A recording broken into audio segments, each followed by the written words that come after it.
నమస్తే అండి. కే సత్యవతి భక్తి పాటల ఛానల్కు స్వాగతం.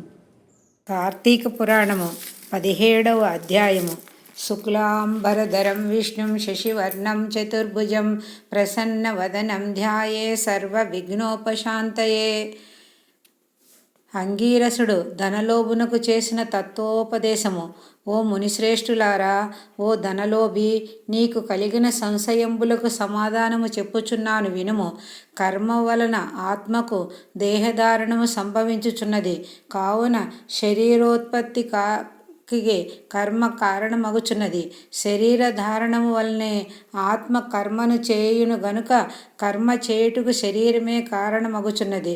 స్థూల సూక్ష్మ శరీర బంధము వలన ఆత్మకు కర్మ సంబంధం కలుగునని తొల్లి పరమేశ్వరుడు పార్వతీదేవికి వివరించెను.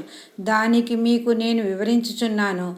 ఆత్మ అనగా ఈ శరీరము అహంకారముగా ఆవరించి వ్యవహరించుచున్నది అని అంగీరసుడు చెప్పగా, ఓ మునీంద్ర, నేనింతవరకు ఈ దేహమే ఆత్మయని భావించుచుంటిని కనుక ఇంకనూ వివరముగా చెప్పబడిన వాక్యార్థ జ్ఞానమునకు పాదార్థ జ్ఞానమునకు కారణమగుచుండును. అహం బ్రహ్మ అను వ్యాఖ్యార్థమును గురించి నాకు తెలియచేయండి అని ధనలోభుడు కోరెను. అప్పుడు ధనలోభునితో అంగీరసుడిట్లనియే, ఈ దేహము అంతఃకరణ వృత్తికి సాక్షియే. నేను, నాది అని చెప్పబడు జీవాత్మయే. అహం అను శబ్దము సర్వాంతర్యామియే సచ్చిదానంద రూపమైన పరమాత్మ. నహ అను శబ్దము ఆత్మకు ఘటాదుల వలె శరీరమునకు లేదు. ఆ ఆత్మ సచ్చిదానంద స్వరూపము, బుద్ధి సాక్షి, జ్ఞానరూపి. శరీరేంద్రియములు మొదలగు వానిని వ్యాపారమునందు ప్రవర్తింపజేసి వానికంటే వేరుగా ఉన్నదై ఎల్లప్పుడూ ఒకే రీతిని ప్రకాశించుచూ ఉండునదే ఆత్మ అనబడును.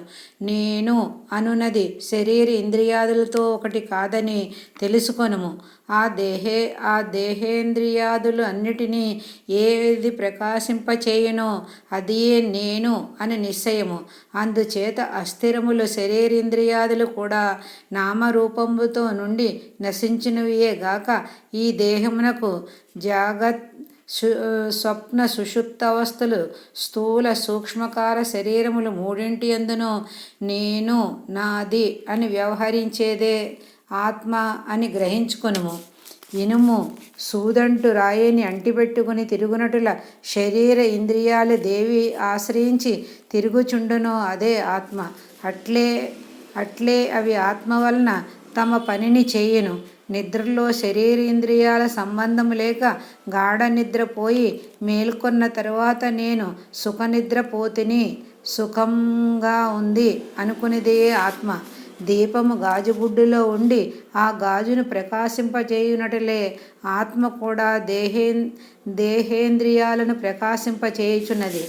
ఆత్మ పరమాత్మ స్వరూప మగుట వలన దానికి దారా పుత్రాదులు ఇష్టమగుచున్నారు.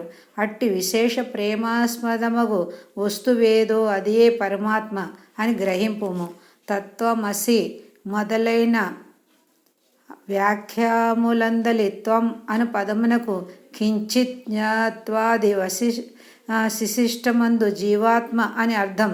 తత్ అను పదమునకు సర్వజ్ఞ దిగుణత్వ విశిష్టమైన సచ్చిదానంద స్వరూపమని అర్థము. తత్వమసి అనేది జీవాత్మ పరమాత్మలకే ఏకత్వమును బోధించును. ఈ రీతిగా జత్వాది ధర్మములను వదిలివేయగా సచ్చిదానంద రూపం ఒక్కటియే నిలుచును. అదియే ఆత్మ. దేహ లక్షణములుండుట, జన్మించుట, పెరుగుట, క్షీణించుట, చచ్చుట మొదలగు 6 భాగములు శరీరమునికే గాని ఆత్మకు లేవు. జ్ఞానానంద స్వరూపమే పూర్ణత్వము కలదు.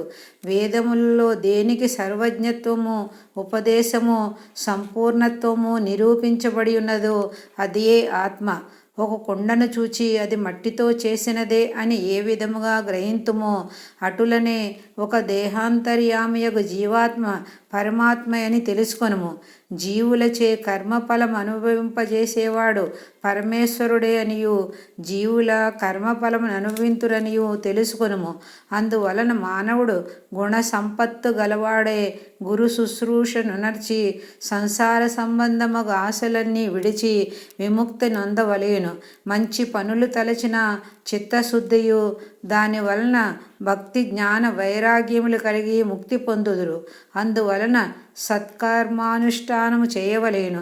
మంచి పనులు చేసిన గాని ముక్తి లభించదు అని అంగీరసుడు చెప్పగా ధనలోభుడు నమస్కరించి ఇట్లనెను.